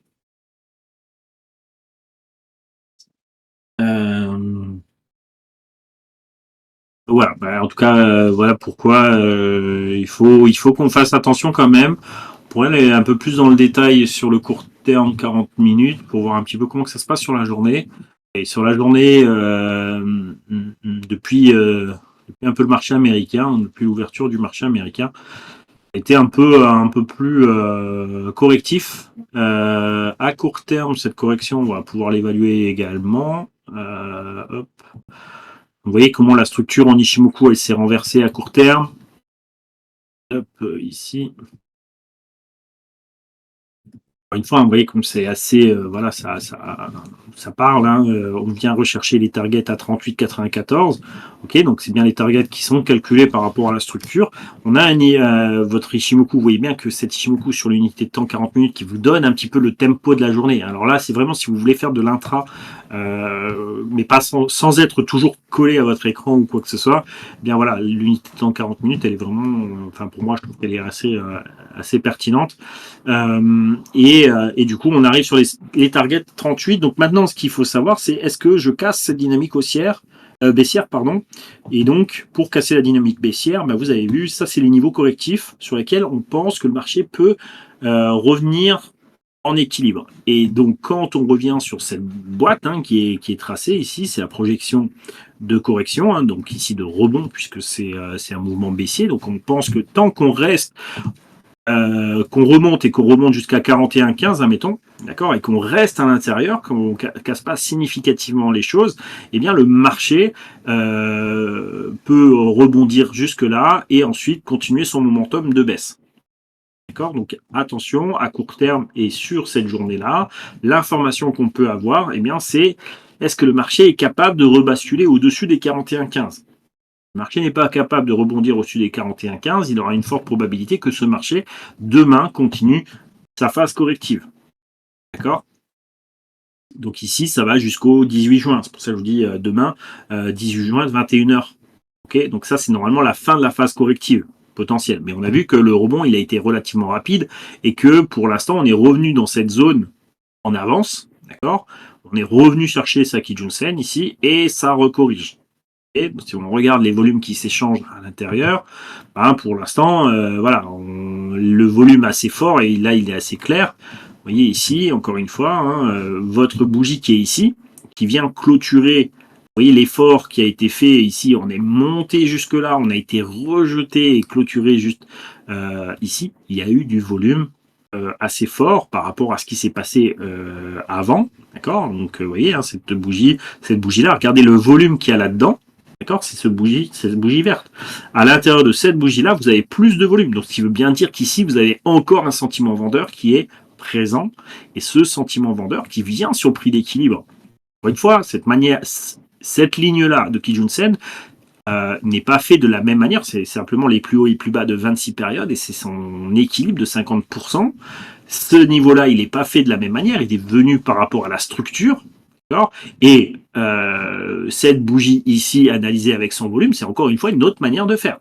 Donc c'est ces trois manières d'observer les choses qui vont vous dire, ah, tiens, ici, bah, c'est forcément encore vendeur. On est dans la zone d'équilibre vendeuse de la structure. On revient sur l'équilibre vendeur des 26 dernières périodes et on voit que dans cette action ici, eh bien, j'ai une action significative des vendeurs.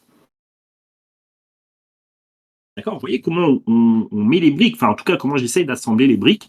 C'est pas, je regarde pas qu'une structure, enfin en me disant bah comme ça, ça casse ça, ça fait ci, ça fait ça. Enfin, j'essaie de garder vraiment une cohérence entre mon analyse fondamentale sur lesquelles mes croyances en Ishimoku, entre guillemets, parce qu'on traite tous nos croyances. Hein.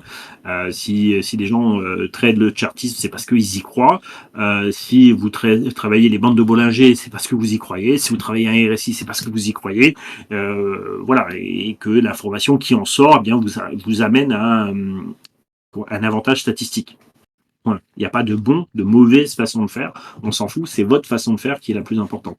Et surtout, c'est d'en faire une. C'est pas d'attendre que Pierre-Paul Jacques vous le dise. C'est pour ça qu'ici, je mets beaucoup de temps avec du détail pour vous expliquer la manière dans laquelle je raisonne. Ça ne veut pas dire que vous devez faire la même chose que moi. C'est au contraire, c'est de dire, inspirez-vous. Faites votre façon, mais inspirez-vous. Peut-être c'est que les volumes qui vont vous intéresser. Peut-être c'est avec la VWAP, peut-être avec le volume profile, le market profile, l'Ishimo, peu importe.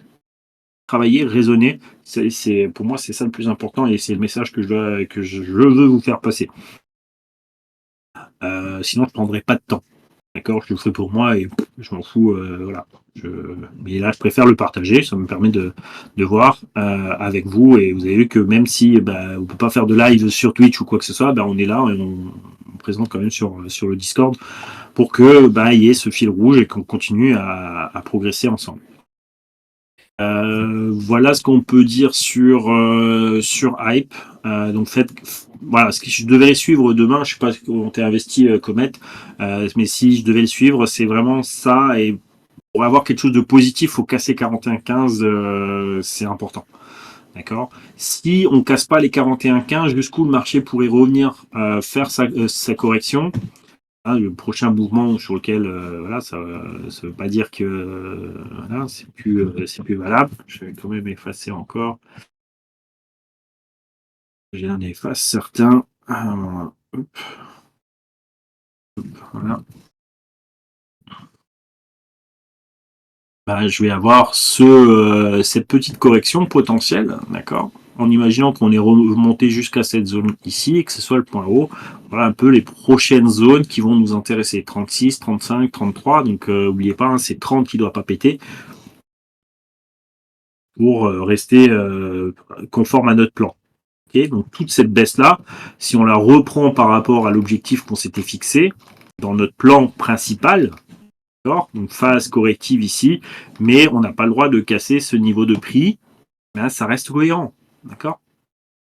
Et on revient avec la force, même si on a une quatrième vague corrective et que ça continue à descendre, en phase corrective, Tant qu'on casse pas ces 30 là, donc retour vers ce nuage, rebond, potentiellement, c'est un bon prix. C'est-à-dire qu'on a la force nécessaire pour corriger, d'accord?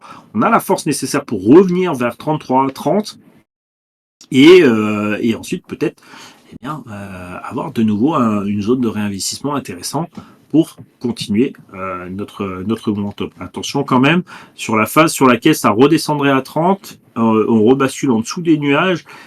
Tant qu'on n'a pas cassé la Kijun-sen à la baisse et tout ça, c'est pas bien grave. Et tout dépendra de la vitesse à laquelle on va décrocher. Mais si on regarde aujourd'hui, on se retrouve sur cette bougie ici avec une gueule un petit peu particulière qui vient englober un petit peu toutes ces bougies assez neutres. On vient faire un plus haut et hop, on corrige complètement tout ce mouvement. Donc on a, qu'est-ce que je vais dire? Ouais, on a cette possibilité de, par rapport aux 9 périodes à Tenkan-sen, de voir 1, 2, 3, 4, 5, 6, 7, 8, 9. Donc elle restera quasiment neutre. D'accord? Donc ça veut dire que si même le prix descend ici, elle va descendre, mais assez lentement, et c'est plutôt positif pour la suite du mouvement.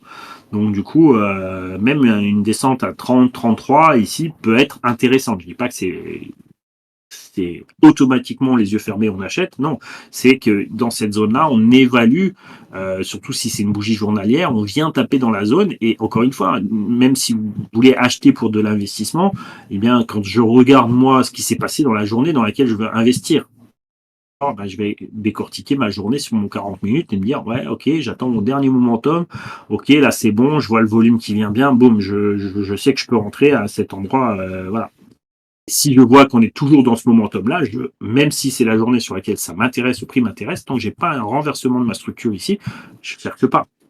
Non, je laisse. Peut-être qu'on aura une meilleure opportunité.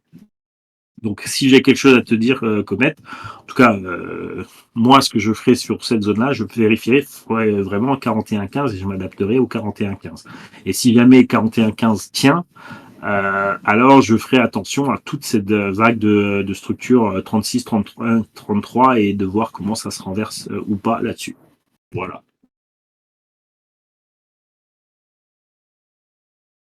Merci Yo pour le commentaire. Qu'est-ce qu'on avait dit d'autre? Ben, c'est bon, on a fait hype, et qu'est-ce qu'on avait dit? Cubic, hype et AAV. Oui.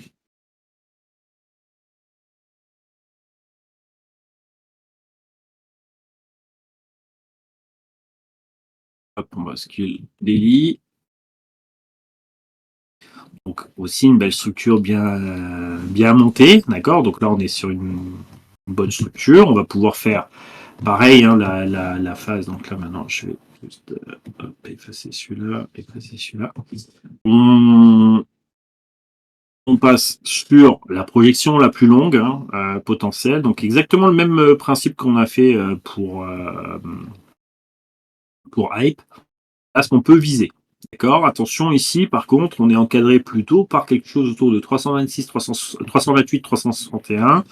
La phase corrective qui est en train d'être menée ici, il faut maintenant évaluer sur les unités de temps un peu plus courtes, voir un petit peu comment que ça se goupille, puisqu'on est dans la même dynamique que Hype.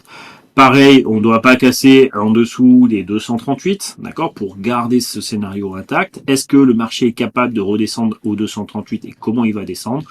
Pareil, vous allez descendre sur vos unités de temps. Donc la plus facile à regarder quand ça fait plusieurs jours comme ça, c'est 4 heures. Sinon, si vous voulez analyser ce qui s'est passé dans la journée, vous descendez sur le 40 minutes.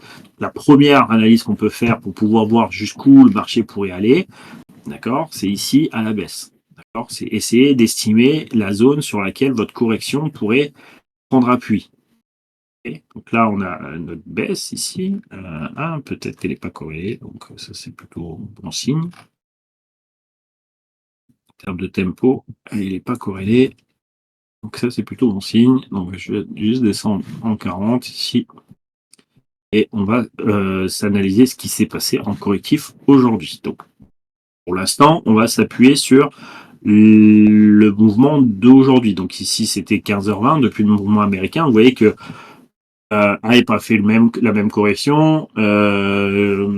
Votre AAV a fait la même correction ici. Et c'est un peu cette structure de continuation baissière qu'on va essayer d'évaluer ici, et ici. Alors, on n'est pas venu forcément chercher notre target NAV, donc ça c'est une première chose à signaler, c'est-à-dire qu'on n'est pas venu vraiment chercher l'entièreté de notre structure. On s'y est approché, mais on n'est pas venu chercher les 259. Donc, ce qui fait qu'on est plutôt encore potentiellement dans une OV2 sur laquelle on doit faire attention à la SM 272 et 274. Donc ici, S et SM qui sont confondus et qui sont confondus en plus avec Kijun-sen. Donc celle-là, il faudrait qu'elle se mette à casser et qu'on revienne chercher au moins le niveau d'AY avant d'avoir un renversement plutôt vers le haut. Donc ici, avant, vous avez vu que dans la structure de Hype, on avait un rectangle ici qui nous montrait la zone qu'il fallait casser pour pouvoir repartir. Vous voyez qu'ici, eh bien le fait de ne pas avoir atteint ce niveau-là, okay, ça annonce que la structure est en train comment dire, de se compresser, donc pas forcément aller chercher sa target dans le temps imparti. Donc dans le temps T3 ici, on n'est pas venu chercher notre target, donc il faut essayer de comprendre le pourquoi c'est pas venu la chercher. Donc ça c'est les sous-structures. Je n'ai pas encore étudié sur les sous-structures, c'est celle-là et celle-là, d'accord, qu'il faudra étudier. Et forcément, du coup, on n'a pas une zone d'équilibre ici qui continuerait la vague 4. On est plutôt sur quelque chose qui pourrait nous amener vers une phase neutre qui amènerait quelque chose autour de 293. Et il faudra au moins aller à 293, corriger, revenir sur la partie des 274 pour renverser le mouvement. Donc là, on est dans une structure un petit peu différente, un peu plus de pression. Enfin, on est plutôt dans quelque chose de neutre que la pression vendeuse, comme on avait dit. D'ailleurs, je descends en phase corrective pour trouver la zone de soutien nécessaire pour continuer la hausse. Ici, on est plutôt en train de dire, on est plutôt en train de se neutraliser, de se mettre à plat. C'est une petite différence quand même. Donc ici, on aura plus favorablement, si le marché vient croiser ces deux lignes ici, quelque chose qui pourrait repartir, tester ça, revenir et repartir. Donc déjà là, on est déjà sur quelque chose qui peut être un peu plus intéressant en termes de structure et donc du coup ne pas forcément aller chercher le fameux point bas ici qui était en daily qu'on a noté et qui est sur ce niveau ici des 237. D'accord. Donc techniquement parlant, on n'a pas entre guillemets, à l'heure actuelle où on se parle, pas assez de jus pour pouvoir partir. Donc ici, la proximité, je pense, de ces bougies-là qui commencent à faire effet un peu de support, d'accord, qui fait que le marché ne vient pas chercher ses targets à 259, d'accord, alors qu'il avait la possibilité de venir le chercher. Donc on est venu jusqu'à ce niveau, donc là, donc juste à la mèche de cette bougie, et on est reparti, puisque ça c'est la clôture, c'est pas les mèches. La ligne de Shinku, elle est faite sur les clôtures de la journée et non pas sur la mèche. Donc vous voyez qu'on est venu tester ici avec la mèche et ensuite on est en train de repartir plus haut. Donc voilà un peu ce qu'on pourrait dire. Mais là, je vois plutôt quelque chose se neutraliser autour de la zone actuelle, 268, repartir potentiellement jusqu'à 287, se neutraliser. Donc ici, ce que je vois plutôt, c'est que vous avez vu qu'ici, vous avez une amplitude assez élevée. Ensuite, une correction ici. Puis ensuite, je vois plutôt quelque chose qui va devoir ralentir encore et avoir quelque chose qui va se calmer sur ce prix moyen. Plutôt ce style-là, c'est-à-dire plutôt range. Alors que tout à l'heure, sur Hype, on voyait plutôt quelque chose qui allait corriger pour repartir à la hausse. D'accord. Vous voyez les deux structures un petit peu différentes, même si c'est un peu le même momentum. Là, on est plutôt Hype, plutôt à vouloir rebondir et chercher un prix un peu plus bas pour continuer le momentum. Et ça, c'est le niveau des 41 qui nous donnera l'information. S'il ne casse pas, et ben, c'est aller chercher plus bas. Et donc, on a les cibles de 33, 36, 37 dans ces eaux-là. Par contre, ici, pour moi, on est déjà en train de marquer le pas et de rester dans quelque chose de plus ralenti, sur lequel, à partir du moment où on va avoir cette vague-là, deux possibilités. D'accord. Donc, ce retour ici, donc on vient chercher la Y, on retrace sur la partie centrée, et là, on reprend de l'envergure en termes de volume et si ça, et on essaye de repartir. Et si on n'arrive pas à repartir, alors ce sera le range, ce qu'on appelle les P dans P. On aura quelque chose qui viendra compresser mais le mouvement viendra ralentir en fait structure. Voilà un peu les deux scénarios là-dessus. Voilà. Écoutez, on a fait le tour de ce qu'on voulait faire. Il est 23h30. Est-ce que vous avez des questions encore?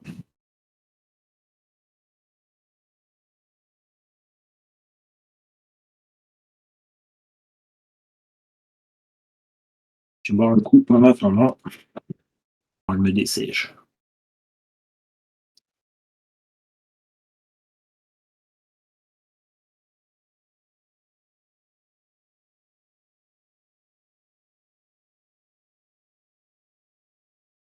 Alors, on va laisser le temps après d'écrire.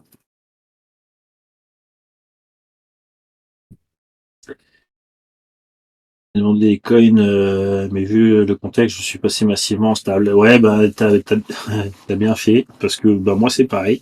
Je suis plutôt en train de réfléchir. Alors, je suis pas encore passé totalement en stable. J'ai commencé à partir de mardi à alléger des positions, mais surtout sur les marchés qui étaient vraiment proches de continuer à la chute, type Ondo, type Plume et compagnie. Là, ceux-là, je suis sorti. Je suis en train d'hésiter sur Uni et compagnie, j'allais dire. Voilà, sur lequel tout dépendra de ce que je vais voir sur Bitcoin et ETH. Donc, si je vois que ça confirme plutôt encore une fois des phases un peu plus. Là, on a dit c'est neutre à correctif baissier. Tant que j'ai pas d'inversion un peu de ce sentiment-là, je vais préférer privilégier du cash pour pouvoir laisser redescendre un peu le prix et puis de profiter d'autres opportunités. Le marché finira par se redresser de toute façon, au moins dans un temps. Le contexte économique est un peu complexe, donc voilà. Je pense que c'est une bonne attitude, Pred. Il y a eu un moment où on pensait vraiment, moi le premier, que ça y est, la structure même des alts était vraiment positif, hein. Ça a été embarqué par ETH également. D'ailleurs, la dominance, on n'a pas fait un petit tour sur la dominance. Ouais, bon, c'est un revenu neutralisé, tout ça. Donc ça reste de nouveau un petit peu plus neutre et ETH pareil, hein, on reste toujours dans cette neutralité. Mais voilà, ce petit momentum sur ETH, donc il a commencé à mettre quelques voyants au vert. Et c'est le fameux Other qui lui, bah, il a profité à un moment donné, mais on voit que pour l'instant, bah, c'est compliqué pour toutes les autres altes. Et donc en voyant tout ça, ben, il était préférable pour moi de sortir de certaines cryptos pour pouvoir remettre du cash, reprendre du cash, et puis ben, reprofiter quand tout ça, ça va bien se retourner. Hein, à un moment donné, il faudra bien que ça paye. Le baril de pétrole, vu le contexte Iran, ouais, c'est une bonne idée. Tu sais, moi qui travaille chez Total Energy, on le surveille et effectivement, même l'action Total, elle a pris quelques points qui étaient intéressants. Donc, ça m'a permis aussi de jouer sur mon PEA, sur l'action Total. Donc, effectivement, le pétrole est assez intéressant aussi d'étudier en ce moment. Alors, je ne sais pas si la question a été pour qu'on l'étudie, qu'on le voit, ou de dire si c'est une opportunité. C'est quoi encore? Ouais, c'est YT.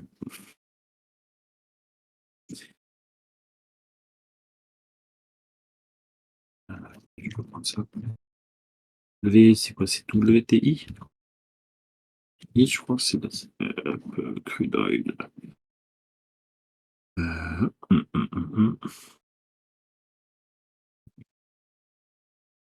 C'est pas celui-là que je regarde, c'est l'autre.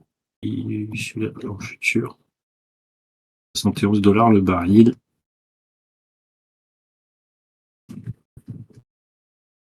C'est sur lequel celui-là? C'est à 3 mois. Hein. C'est sur futur. Alors après, on peut regarder sur CFD, peut-être. En fait, c'est toujours pareil, hein, le contexte qui est malheureux, mais qui offre des opportunités par rapport à la spéculation, hein. C'est malheureux, mais ça fait partie du jeu, hein, de la spéculation et de se préparer.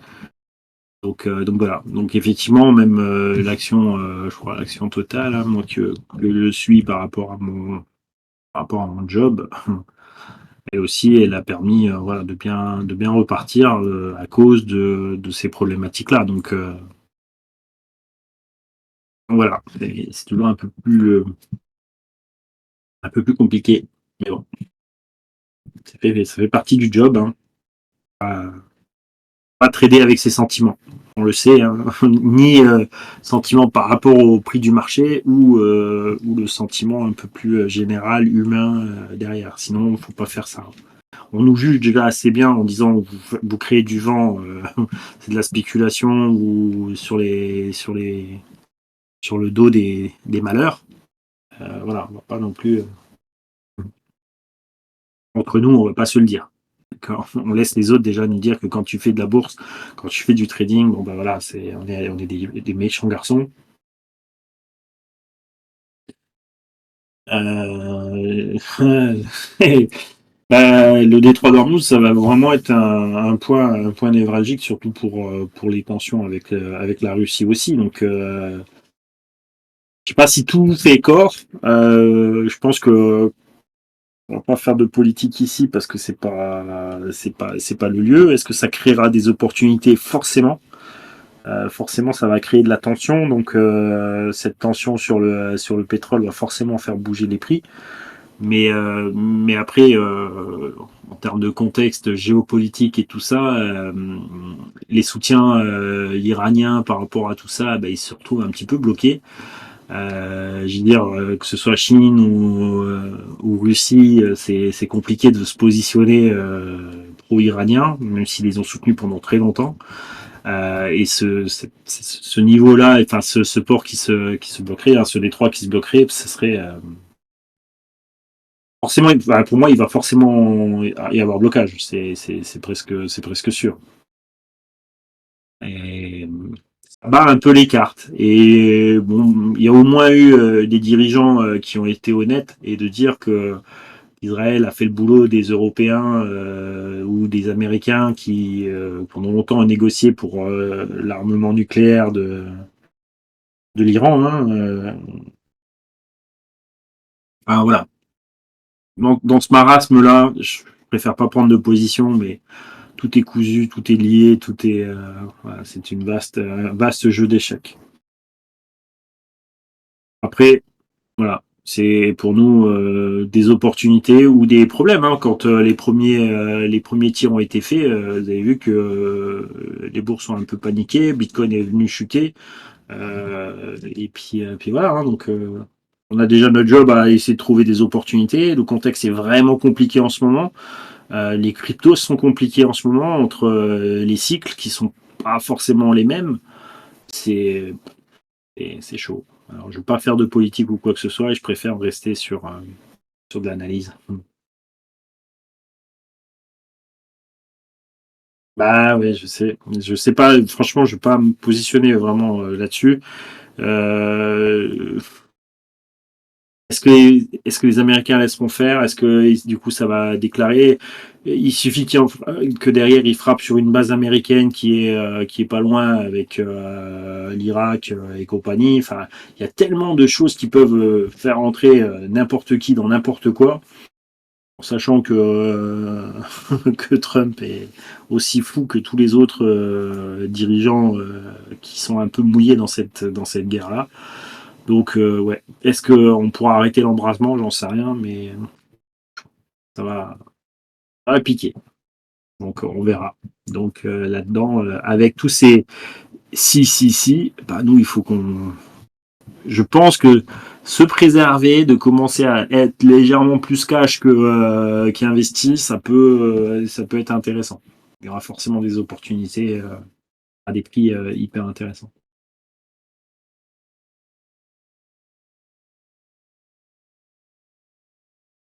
Donc voilà, messieurs. Euh, Écoutez, j'espère que Voilà, le fait qu'on sera toujours un peu comme ça, hein, si Zach peut pas, en tout cas au moins pendant la période d'été où Anto est plutôt occupé avec son bar et compagnie.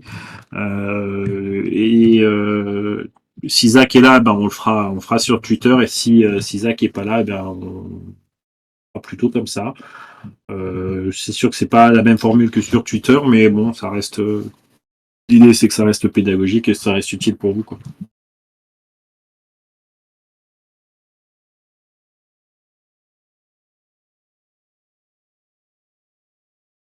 Là, il est 23h30. Bon, on est plutôt good, c'est ce qu'on avait dit. Donc on garde le timing, c'est bien.